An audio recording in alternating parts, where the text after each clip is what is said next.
नमस्कार प्रोग्रामर्स, एक बार फिर से स्वागत है हे सुशील यूट्यूब चैनल पे। आज हम बात करने चल रहे हैं एक्सरसाइज की। याद रहे हमने प्रीवियसली एक प्रोजेक्ट का डिस्कशन कर लिया है, स्कूल मैनेजमेंट, और उसको आप बनाना चालू करो। मैं कुछ दिन में उस प्रोजेक्ट को कंप्लीट करके पाइथन प्रोजेक्ट प्लेलिस्ट के अंदर इंक्लूड कर दूंगा, आपको वहाँ से मिल जाएगा। लेकिन आप सबसे पहले इस प्रोजेक्ट को खुद से बनाइए और ट्राई करिए। अगर आपको उसमें कन्फ्यूज़न हो रहा है तो आप जो हमने डिस्कशन किया है जिस वीडियो में, उसी के नीचे आप कमेंट करिए, मैं वहीं पर उसका आंसर दूंगा, सो दैट कि इन केस बाकी जो लोग हैं उनको भी अगर इस तरीके का कोई कन्फ्यूज़न हो रहा होगा तो वहाँ नीचे उनको कमेंट में उसका आंसर मिल जाया करेगा, या जो भी कुछ नया निकल के आएगा वो हमको पता चल जाया करेगा। ठीक है, सो हम अब बात करने चल रहे हैं एक्सरसाइजेस की। हमने पाइथन बेसिक एडवांस पूरा कंप्लीट किया, हमने functions, classes, file handling and database complete कर लिया है।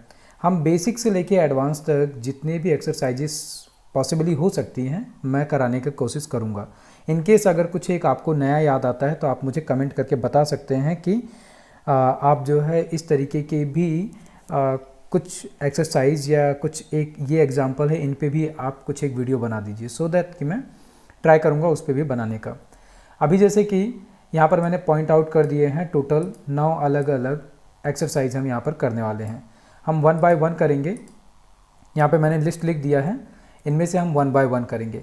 अब जैसे सबसे पहले हम चलते हैं और यहाँ पे सिंगल लाइन कमेंट करते हैं। और पहला क्या है कि हम सबसे पहले बेसिक का ही करने वाले हैं। पहले बेसिक की एक्सरसाइज करेंगे और इसमें कुछ आपको कुछ एक नई चीज़ें भी देखने को मिलेंगी सिंटेक्स में, क्योंकि हमने जो पढ़ा है और जो हमने प्रैक्टिस की है वहाँ पर कुछ एक चीज़ें दिखी और कई चीज़ें हमें यहाँ पर नहीं मिलेंगी।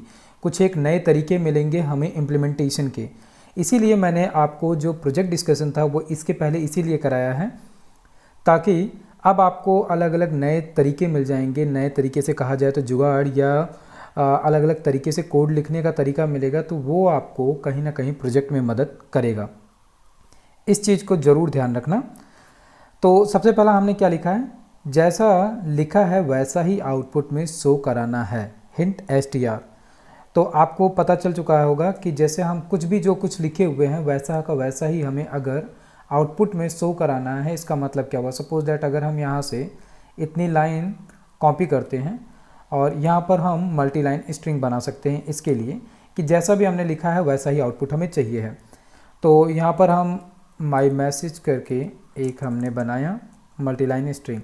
आपको याद है, एक तो हम इस तरीके से सिंटेक्स लिखे हैं सिंगल कोट से, और दूसरा कौन सा है वो आप मुझे कमेंट करके बताइए। तो सपोज दैट हमने यहाँ पर कॉपी पेस्ट किया एंड अब हम इसका आउटपुट देखना चाहते हैं, तो हम यहाँ पर न्यू लाइन करके आउटपुट देख लेते हैं, माई मैसेज। इसको अभी हम रन करेंगे, हमको सेम टू सेम ये 6, 7, 8, 9 ये हमको आंसर मिल जाएंगे।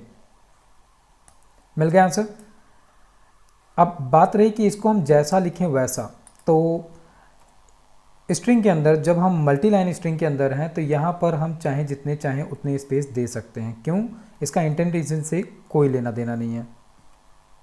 सिंपली ये मल्टी लाइन स्ट्रिंग है और इसका काम है हम जैसा कुछ भी लिख रहे हैं वैसे का वैसा ही हमें आउटपुट में मिल जाए। मिल गया, मतलब कि हम जो कुछ भी आगे अभी आप जब प्रोजेक्ट में लिखोगे, आप अलग अलग मैसेजेस और ऑप्शंस यूजर को शो कराओगे, तो वहाँ पर ऐसे ही आपको मल्टी लाइन स्ट्रिंग का यूज़ करना होगा। दूसरे पॉइंट की अगर हम बात करते हैं तो दूसरा पॉइंट है पाइथन या पिप का वर्जन कैसे पता किया जाए। हिंट है CMD में या कमांड में, हम CMD कमांड लिखेंगे और उसी के थ्रू हमको ये पता चलेगा। तो आपको याद होगा हमने पिप पैकेज भी इंस्टॉल किया था और उससे पहले हमने पाइथन किया था। तो हम सिंपली यहाँ पर टर्मिनल को ओपन करते हैं और यहाँ पे अगर हमें ये पता करना है कि पाइथन का वर्जन क्या है, सिंपली हम क्या कर सकते हैं, यहाँ पर पाइथन और डबल डैश करके वर्जन, एंटर। पाइथन का वर्जन मिल गया कि मैं अभी इस समय 3.8.5 यूज़ कर रहा हूँ। वैसे ही अगर हमें पिप का वर्जन पता करना है तो हम क्या कर सकते हैं, पिप डबल डैश वर्जन, एंटर। हमें पिप का वर्जन मिल गया। इसी तरीके से बहुत सारे और भी कमांड होते हैं, जैसे अगर आपको पिप में मदद चाहिए है तो आप पिप के बाद में लिखिए हेल्प। ये हमें क्या दे देगा, अगर हम टर्मिनल को बड़ा करें, सो आपको यहाँ पर बहुत सारे अलग अलग कमांड मिल चुके हैं कि नॉर्मल कमांड्स जो हैं इंस्टॉल, डाउनलोड, अनइंस्टॉल करने के लिए, शो करने के लिए, या जनरल ऑप्शंस के लिए आपको इतने सारे अलग अलग कमांड मिल रहे हैं, या फिर नीचे और भी बहुत सारे कमांड हैं। तो ये तो हम पे डिपेंड करता है कि हम क्या वर्क कराना चाहते हैं। इसी तरीके से थर्ड वाले की अगर हम बात करें तो थर्ड प्रोग्राम और एक्सरसाइज हमारा क्या है कि किसी लाइब्रेरी को कैसे इंपोर्ट करें और कैसे करंट डेट देखा जाए। आपको याद होगा हमने डेट टाइम लाइब्रेरी पढ़ी थी और उसके अंदर हमने पढ़ा था कि हम कैसे करंट डेट को गेट कर सकते हैं। और यहाँ पर बात क्या है कि किसी भी लाइब्रेरी को हम कैसे इंपोर्ट करें। तो आपको शायद पता होगा हमने अभी जस्ट डेटाबेस ख़त्म किया है, वहाँ पर हम बार बार जो हमने कनेक्शन क्रिएट किया था उसको इंपोर्ट कर रहे थे। तो इंपोर्ट करने के लिए हमेशा हमें कुछ एक कीवर्ड्स हमेशा मिलते हैं, जैसे कि डायरेक्ट अगर हमें किसी लाइब्रेरी को इंपोर्ट करना है तो हम इस तरीके से इंपोर्ट कर सकते हैं। अब जैसे हमको यहाँ पर डेट टाइम की लाइब्रेरी अगर इंपोर्ट करनी है तो हमने इंपोर्ट कर ली। इसको एज अ शॉर्ट फॉर्म करना है तो हम एज करके डी दे देते हैं। क्या हुआ, ये एक शॉर्ट फॉर्म हो गया। इसके अलावा आप मुझे कमेंट करके बताइए कि हम इंपोर्ट करने में और कौन कौन से कीवर्ड यूज़ करते हैं। जैसे मैंने यहाँ पर 2 कीवर्ड यूज़ किए, एक तो इंपोर्ट और एक एज। इसी तरीके से आप मुझे कमेंट करके बताइए कि और हम इंपोर्ट में या किसी भी लाइब्रेरी को इंपोर्ट करते समय और किस किस कीवर्ड का यूज़ करते हैं। तो ठीक है, हमने यहाँ से क्या किया, सबसे पहले तो हमने डेट टाइम नाम की लाइब्रेरी को इंपोर्ट कर लिया और उसको हमने एज अ डी एक स्मॉल कैरेक्टर यानी कि एक छोटे से कैरेक्टर से ले लिया, सो दैट कि हमको आसानी रहे कि जब भी हमको लिखना हो डेट टाइम की जगह हम स्मॉल क्या कहते हैं केवल एक सिंगल कैरेक्टर लिखें और हमको क्या मिल जाएगा, इससे पूरा का पूरा डेट टाइम लाइब्रेरी का एक्सेस मिल जाएगा। तो अब अगर मैंने आपको बहुत पहले कई बार ये आइडिया बताया हुआ है कि जैसे हम VS कोड एडिटर का अगर यूज़ कर रहे हैं तो इसमें किसी भी लाइब्रेरी मॉड्यूल, एक लाइब्रेरी क्या है, कलेक्शन ऑफ क्लासेस है या कलेक्शन ऑफ मेथड्स है। तो इसके अंदर हमें जितनी भी क्लासेस या मेथड्स मिलते हैं उनको जानने का तरीका क्या है, सिंपली जैसे हमने यहाँ पर डी कर दिया इसको, तो डी डॉट किया, इससे रिलेटेड जितने भी हमको कीवर्ड्स मिल रहे हैं या मैथ क्लासेस मिल रही हैं वो सब हमको यहाँ पर दिख रहा है। इनका यूज करके हम क्या कर सकते हैं, डेट टाइम गेट कर सकते हैं। तो अब मान लो कि जैसे हमने डेट टाइम को गेट किया, यहाँ पर हमें 2 अलग अलग क्लास मिल रही है, एक तो डेट और एक है टाइम। मैंने ये भी बताया हुआ है कि जैसे हम जब क्या कहते हैं इन पे कर्सर को ले जाएंगे अप डाउन कर्सर पे, तो ये हमको बता रहा है कि जैसे क्लास में हम क्या क्या ले सकते हैं, ईयर, मंथ और डे, 3 चीज़ें हम देंगे, ये हमको फॉर्मेट बना के दे देगा। डेट टाइम वाली जो क्लास है इसमें से हमको क्या मिल सकता है, इसी क्लास के अंदर से हमको मॉड्यूल मिलेगा यानी कि मेथड मिलेगा एक, जिसके थ्रू कि हम करंट डेट को गेट कर सकते हैं। डॉट किया। अब यहाँ पर भी अगर हम देखें तो एक रेजोल्यूशन नाम की क्लास है, इसके अलावा ये कई सारे मेथड्स हैं, इन्हीं में एक मेथड है नाउ का, तो हम डायरेक्ट ही लिख देते हैं नाउ। ये क्या करेगा, हमको जो करंट डेट है अभी आज की वो हमको दे देगा। तो इसको हम प्रिंट करा सकते हैं सिंपली डायरेक्ट, तो हमने यहाँ पर करंट डेट एंड टाइम करके मैसेज दिया एंड यहाँ पर पेस्ट कर दिया। रन करके देखते हैं एक बार। ओके, यही सेम कमांड हमने फिर से रन कर दिया। क्या हुआ, हमको आज की तारीख और आज का समय मिल चुका है। इसी तरीके से हमने मैथ, जेसन, अलग अलग लाइब्रेरी पढ़ी और उनका यूज़ भी देखा।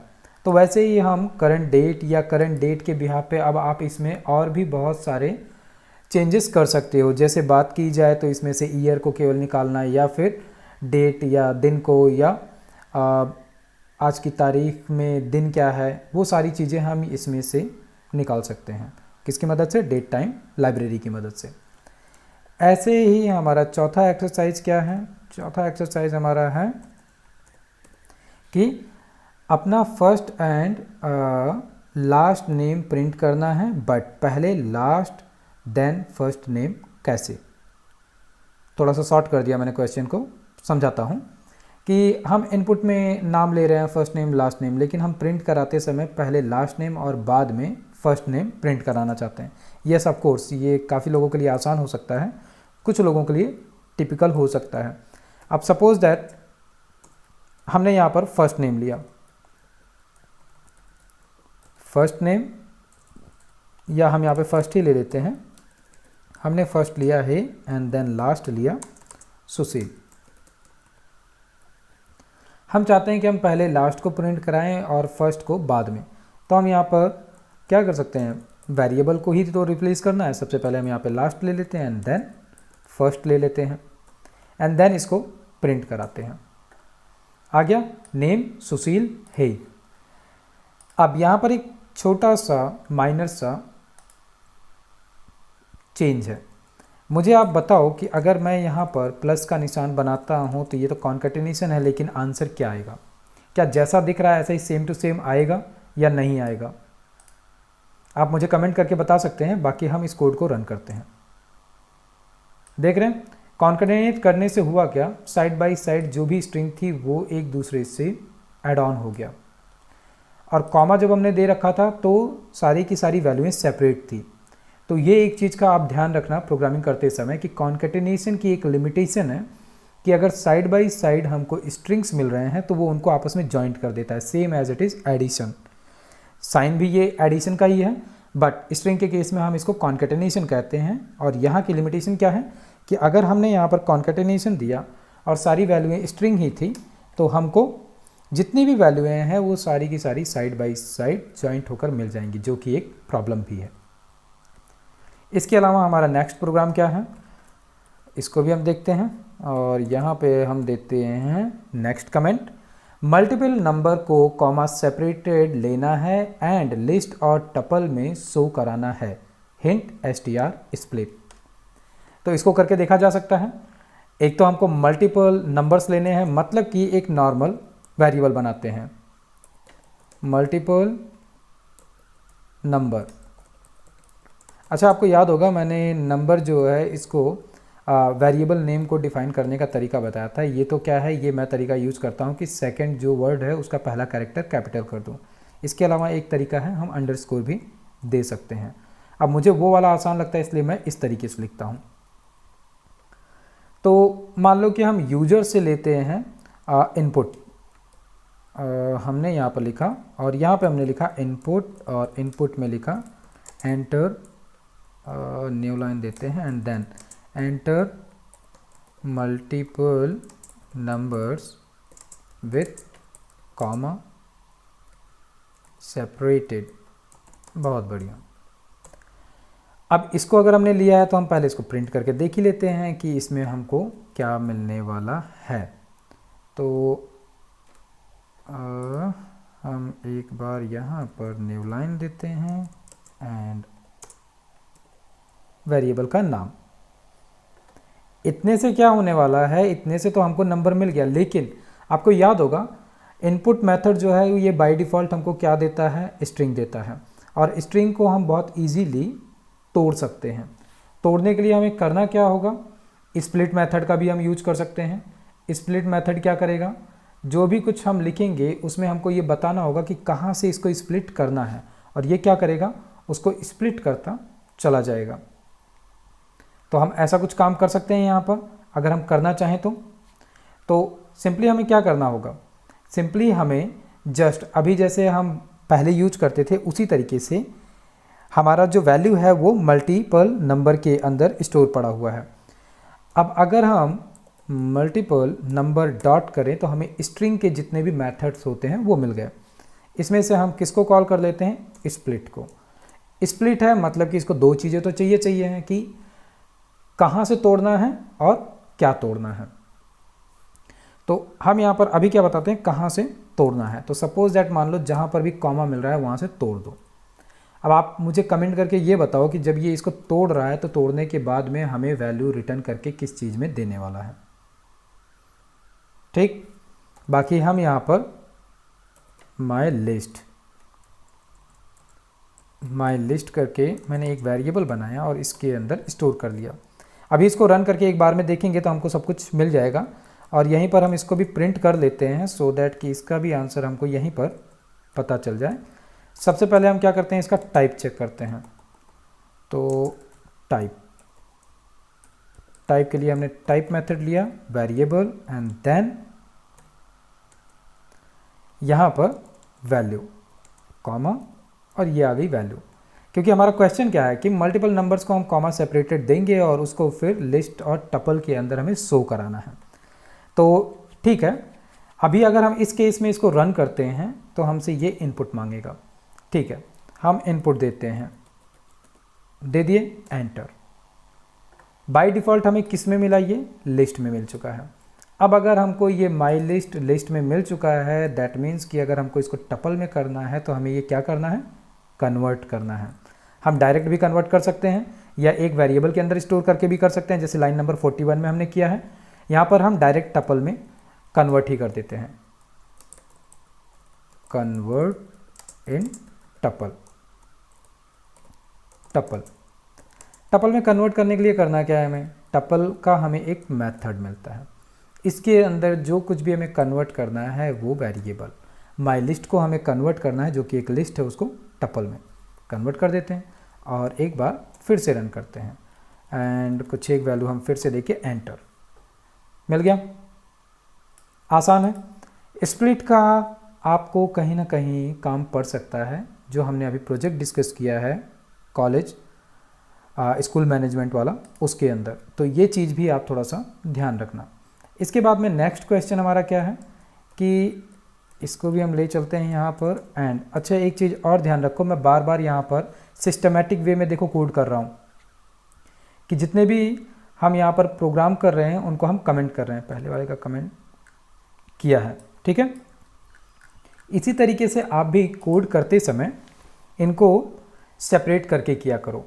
अब पहली चीज़ क्या, मैं एक चीज़ तो बताना भूल गया कि हमारा जो गिटहब की रिपोजिटरी है learn python code basic to advance, इसके अंदर मैंने एक नया फोल्डर बनाया है एक्सरसाइज नाम से, और उसके अंदर मैंने ये कोड लिखा है पाइथन बेसिक एक्सरसाइज करके, पहली फाइल का नाम जो आपको यहाँ ऊपर भी दिख रहा है।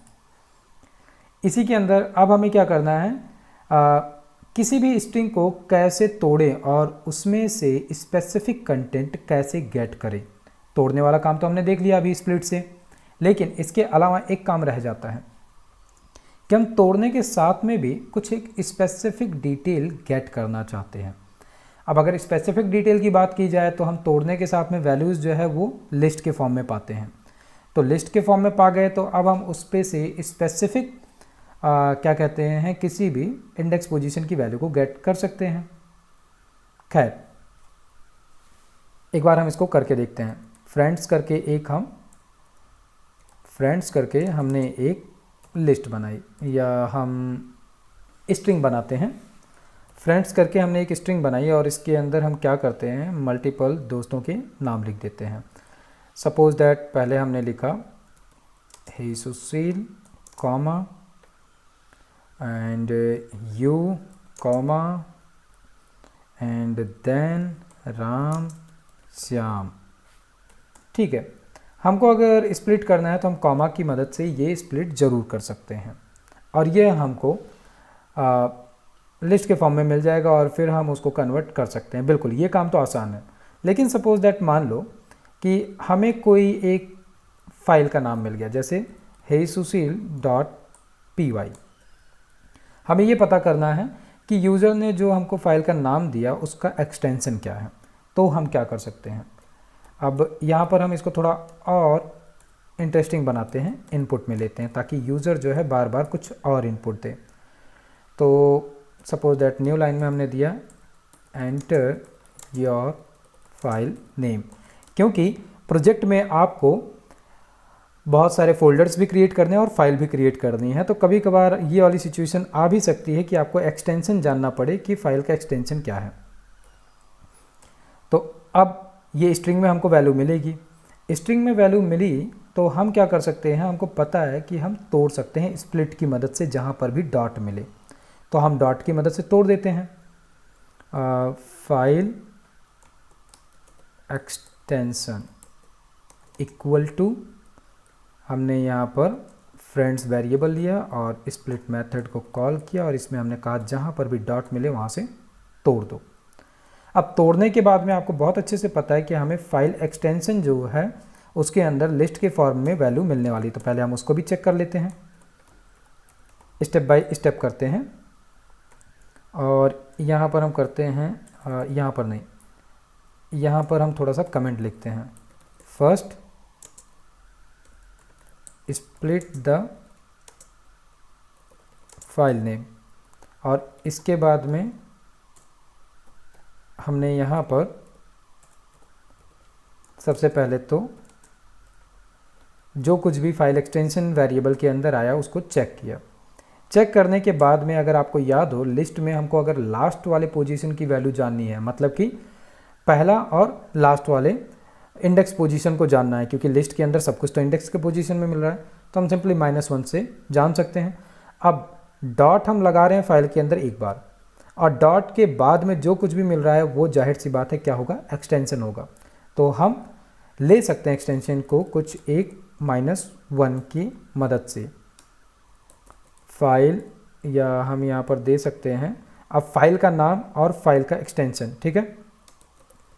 फाइल एक्सटेंशन इज़, और यहाँ पे हमने दे दिया फाइल एक्सटेंशन -1। हमको फाइनली क्या मिल जाएगा, फाइल का एक्सटेंशन। देखते हैं प्रिंट करके। अब एंटर योर फाइल नेम, तो हमने पेस्ट किया, अच्छा नहीं कट करना पड़ेगा, heysushil.py, एंटर, मिल गया py। दैट मीन्स कि हमको बहुत अच्छे से पता था कि जब भी हम तोड़ रहे हैं, तोड़ने के बाद में डॉट लगाकर क्या हो रहा है, हमको फाइल का जो एक्सटेंशन है वो मिल जा रहा है। लेकिन अब मैं आपके लिए यहाँ पर एक छोटा सा काम छोड़ता हूँ जिसे आपको खुद करना है। मान लो कि ठीक है, हमने ये एज्यूम तो किया कि लास्ट में जो है यूज़र डॉट के बाद में जो कुछ भी दे रहा है एक्सटेंशन दे रहा है, लेकिन मान लो मैंने कुछ ऐसा दे दिया, heysushil.py, ठीक। अब यहाँ पे काम क्या है, काम ये है कि सपोज दैट मुझे सेकंड लास्ट वैल्यू चाहिए है, मतलब कि मैं डॉट से जो लास्ट में वैल्यू दिया हूँ उससे जस्ट पहले मैंने अगर कोई डॉट से वैल्यू दी है तो वो क्या है, मुझे वो जानना है। कैसे जानेंगे, मतलब कि अगर मैं यहाँ पर अभी लिखा था heysushil.py, तो मुझे इस हाय सुशील को जानना है अगर डॉट के बाद में मैंने कुछ लिखा है और फिर डॉट लगा के लास्ट में मैंने कुछ लिखा है तो ट्राई करिएगा, कमेंट में मुझे बताइएगा कि इसको कैसे किया जा सकता है। इसके अलावा अगर हम बात करें, जैसे हमने यहाँ पर वैल्यू तो गेट की, ठीक है, हमने स्प्लिट के थ्रू, कॉमा के थ्रू हमने सेपरेट कर दिया और तोड़ दिया। इसके लिए हमें एक और इंटरेस्टिंग मेथड मिलता है। जैसे हम अभी तक बहुत सारे अलग अलग तरीके के मेथड तो जान चुके हैं, लेकिन इसके अलावा अगर हमें जैसे ये सेपरेट करना है और सेपरेट करने के साथ में वैल्यू हमें मिल तो रही है, एक्सटेंशन में मिल रही है, ठीक है, लेकिन हम चाहते हैं कि जो हमने अभी जैसे यहाँ से डॉट के बाद में जो कुछ भी एक्सटेंशन आया उसको हमने तोड़ा और चेक किया, लेकिन इसी के साथ में अगर हम चाहते हैं इसको थोड़ा सा और इंटरेस्टिंग बनाना, तो हमको एक मेथड मिलता है। पहले तो हमने स्प्लिट के थ्रू तोड़ लिया, इसके बाद में एक हमको मेथड मिलता है रेप आर, मतलब कि return the canonical string representation of the object. ये क्या करता है, हमको जो रेप आर मेथड है ये हमें रिटर्न में कैनोनिकल स्ट्रिंग दे देता है। अभी अगर हम इसको प्रिंट करेंगे तो आपको कुछ ज़्यादा अंतर नहीं मिलेगा, आपको आउटपुट जो मिलेगा आपको ऐसा ही लगेगा कि जैसा अभी हम ऊपर वाली लाइन से किए हैं वैसा ही कुछ नीचे वाली लाइन से भी हो रहा है। तो इसी वाली लाइन को अगर हम कॉपी करते हैं और कॉपी करने के साथ में यहाँ पे पेस्ट किए और यहाँ पे हम थोड़ा चेंज करते हैं, file extension by repr method, और ये जो हमने कोड लिखा लास्ट पोजीशन की वैल्यू वाला, इसको हम हटाते हैं और यहाँ पे हम यूज करते हैं रेप आर। इसकी डेफिनेशन तो आपको मिल ही चुकी है, इसको एक ऑब्जेक्ट चाहिए है, दैट्स इट, और इसके बाद में ये अपना काम कर देगा। तो हमने इसको दिया लास्ट पोजीशन, और एक बार हम इसको भी रन करते हैं, एंड हमने रन किया पहले तो ये और फिर फाइल का नाम, तो मान लो हमने फाइल का नाम दिया, दिख रहा है ये हमें क्या मिला, केवल py, ठीक। बट ये हमें क्या मिला, सिंगल कोट के अंदर मिला, मतलब कि ये स्ट्रिंग में ही मिला हमको, यानी कि स्ट्रिंग कन्वर्टेड डेटा मिला। तो हम इसका भी यूज कर सकते हैं अगर करना चाहें तो, रेप आर मेथड का। इसके अलावा हम नेक्स्ट की बात करें, वैसे अभी हमने कौन सा प्रोग्राम किया, हमने 6 नंबर का किया। अब नंबर आता है 7 का, तो हम 7 को भी ले चलते हैं। एंड क्या है कि लिखा गया है किसी भी लिस्ट में से फर्स्ट और लास्ट वैल्यू कैसे शो किया जाए। अब ये तो मैंने अभी अभी आपको बता दिया, -1 से। तो ये आप खुद से करके ट्राई कर सकते हो, ठीक है। एक्चुअली लिखते समय तो मैंने लिखा था, लेकिन मैंने ये ध्यान ही नहीं दिया था कि इसका आंसर इसके जस्ट पहले वाले क्वेश्चन में ही हो जाएगा। कोई नहीं, छोटी छोटी गलतियां हो जाया करती हैं। नेक्स्ट क्वेश्चन देखते हैं, किसी डेट में कैसे डॉट या फॉरवर्ड स्लैश की जगह कुछ और रिप्लेस किया जाए। हिंट, डायरेक्ट और रिप्लेस। तो इस तरीके के काम आपको मिल सकते हैं। जैसे कभी अगर आपको डेट फॉर्मेट सेव कराना है डेटाबेस में या कहीं पर भी, तो हो सकता है कि कुछ एक अलग तरीके से वो कराना पड़े। इसका मतलब क्या है, जैसे कभी हम डेट अगर सेव कराते हैं तो कभी कभी कुछ इस तरीके से डेट मिलता है। जैसे सपोज दैट मान लो मैं यहाँ पे रैंडम डेट लिख देता हूँ कुछ भी, 01/2020। कभी कभी कोई डेट होता है वो हमको कुछ इस तरीके से भी मिल जाता है कि 12 फिर कॉमा 01/2020, या कभी फॉरवर्ड स्लैश के साथ भी मिल जाता है। तो ऐसे ही सिचुएशन में अगर हम चाहें किसी भी डेट को किसी भी डेट में से हम इस तरीके के कंटेंट को रिप्लेस करना, तो कैसे करें। अब इसका सिंपल सा आंसर क्या हो सकता है, मान लो कि हमें यहाँ पर डेट मिला हुआ था कुछ इस तरीके से, तो माई डेट हमने यहाँ पर लिया, इक्वल टू किया, और ये हमने सिंगल कोट के अंदर डेट दे दिया। अब आपको बहुत अच्छे से पता है कि हम इसको रिप्लेस की मदद से कर सकते हैं। तो मैं डायरेक्ट प्रिंट लिखता हूँ, इसको मैं एक नए वेरिएबल में स्टोर नहीं करूँगा। माई वर्जन ऑफ डेट, और इसके लिए हम क्या कर सकते हैं, माई डेट और माई डेट डॉट रिप्लेस। रिप्लेस को हमेशा क्या चाहिए, 2 वैल्यू चाहिए। एक तो वो ओल्ड चीज़ जिसको रिप्लेस करना है और दूसरा जिससे करना है। तो हमको डैश को रिप्लेस करना है किससे, फॉरवर्ड स्लैश से। कर देते हैं, रन करते हैं इसको। तो अभी तो ये हमसे वैल्यू चाहता है, हमने वैल्यू दी, मिल गया डेट। आसान है। लेकिन अब जैसे आप इसको सोचते हो, आप जितने भी प्रोग्राम कर रहे हो, इन प्रोग्राम्स को करते समय थोड़ा सा पॉज लो और खुद से दिमाग में सोचने की कोशिश करो कि हम कैसे इसको इम्प्लीमेंट कर सकते हैं। आसान है, बिल्कुल आसान है, लेकिन कभी कभी जैसे थोड़ा सा हमको डाउट हो जाता है कि हम इसको कैसे करेंगे। अब ये एक अनोखा तरीका नहीं है, हम इसको करना चाहें तो थोड़ा एक दूसरे तरीके से भी कर सकते हैं, लेकिन सवाल यही आता है कि कैसे। अब अगर आपको याद हो तो जैसे ये एक स्ट्रिंग थी, ठीक है, स्ट्रिंग थी मतलब कि हमने इसको स्ट्रिंग में वैल्यू दिया हुआ था। मान लो कि हम इसको लिस्ट में कन्वर्ट कर देते हैं। ये जो वैल्यू है माई डेट, इसको हम लेते हैं एंड यहाँ पर हमने इसको लिस्ट में कन्वर्ट कर दिया और हमने इसको कॉमा सेपरेटेड कर दिया। अब ये सिंपली क्या बन गए हैं, ये सिंपली नंबर बन गए। और किस टाइप के नंबर, टपल टाइप के नंबर। इनको अगर हम चाहें दूसरे फॉर्मेट में कन्वर्ट करना तो हम कर सकते हैं कि नहीं कर सकते हैं। और हमको एरर क्यों मिल रहा है, जवाब इसका भी खोजना पड़ेगा, क्योंकि अच्छा ये जीरो असल में यहाँ पर नहीं लिया जाएगा। ठीक है, मान लो हम यहाँ पे 11 कर देते हैं। तो अब ये अगर टपल वैल्यू है, इसको हम चेंज करना चाहते हैं तो हम क्या कर सकते हैं, एक इंटरेस्टिंग तरीका देखते हैं हम प्रिंट को लिखने का। वैसे ये जो लोग सी लैंग्वेज पढ़े हुए हैं उनको ये बहुत अच्छे से पता चल जाएगा कि हम क्या कर रहे हैं। तो यहाँ पर हम लिखते हैं my new way of date format. So new way of date format, आपको याद होगा हमको सी में प्रिंटफ मिलता है और प्रिंटफ के अंदर हम मॉड्यूलस साइन का यूज करके इंटीजर, डेसिमल और फ्लोट नंबर लिखते हैं। वैसे ही यहाँ पर इंटीजर के लिए यूज किया जाता है आई का। हम यहाँ पर कुछ इस तरीके से भी लिख सकते हैं कि हमको 3 अलग अलग क्या मिल रहे हैं, इंटीजर वैल्यू मिल रहे हैं, और उन 3 अलग अलग इंटीजर वैल्यू को हम इस तरीके से भी यहाँ पर शो करा सकते हैं।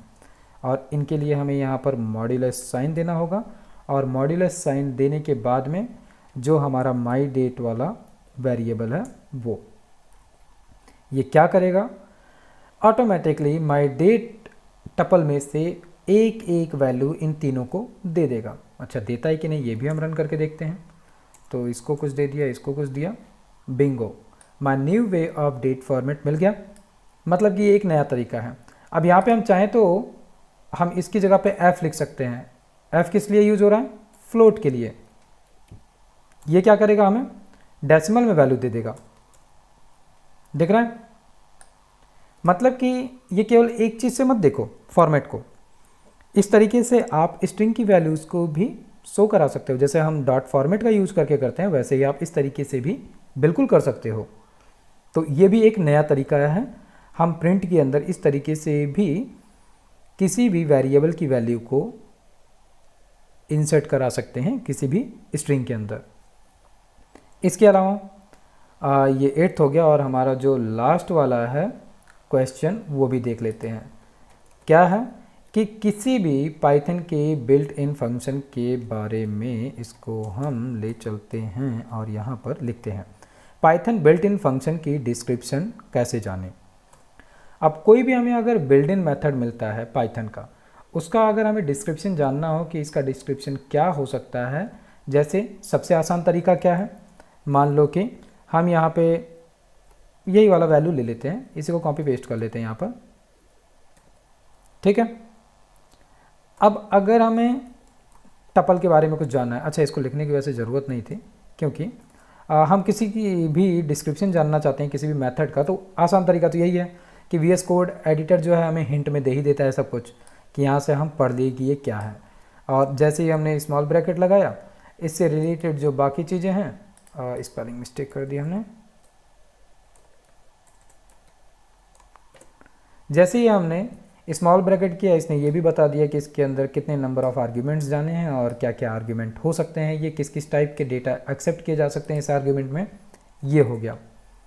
लेकिन अगर हम इसको कोड के थ्रू जानना चाहें तो हम कैसे जानें। इसके लिए हम डायरेक्ट ही लिखते हैं डिटेल ऑफ टपल मेथड। कैसे, हम क्या कर सकते हैं, टपल लिखें, टपल लिखने के साथ में कॉन्कैटिनेशन साइन, दैट मीन्स कि डॉट का साइन, और इसके बाद में अगर हम स्क्रॉल करें तो आपको बहुत सारे अलग अलग ये डबल अंडरस्कोर के साथ में मिल रहे हैं, मेथड भी हैं और कीवर्ड्स भी हैं, क्लासेस भी हैं। इसी में एक हमको मिलता है डॉक। ओके, वो डॉक यहाँ पर नहीं मिल रहा है, हमको कोई और मेथड लेना पड़ेगा। मान लो कि हम मैथ का कीवर्ड लेते हैं, मेथड लेते हैं ABS, एब्सोल्यूट नंबर के लिए, और इसका हम लिखते हैं डॉक, और इसको हम रन करते हैं तो देखते हैं हमें क्या मिलता है। मिला डिटेल ऑफ टपल, ये तो अभी हम चेंज कर देंगे, return the absolute value of the argument. मतलब कि किसी भी एक एग्जिस्टिंग मेथड या क्लास के डॉक्यूमेंट को हम इस तरीके से जान सकते हैं। Double underscore doc double underscore, आपको याद होगा क्लास के अंदर हमने एक स्पेशल मेथड पहले भी यूज किया हुआ है जो था इनिट, जो कि क्या है, कंस्ट्रक्टर क्रिएट करने के लिए यूज किया जाता है। तो उम्मीद है कि आप लोगों को ये एक्सरसाइज करने में मज़ा आया होगा और इसमें कुछ एक नई चीज़ें आपको सीखने को मिली होंगी, और कुछ एक अगर आपका डाउट रह गया तो आप मुझे कमेंट करके बताओ। फ़िलहाल के लिए इतना ही, और उम्मीद करता हूँ कि आप कोडिंग कर रहे हो सही से, और साथ में जाते जाते चैनल को सब्सक्राइब करना मत भूलिए, जिससे कि हमारा एक लंबा सफ़र तय हो सके। ठीक है दोस्तों, फिर मिलता हूँ नेक्स्ट वीडियो में, तब तक कोड करते रहो। नमस्कार, जय हिंद।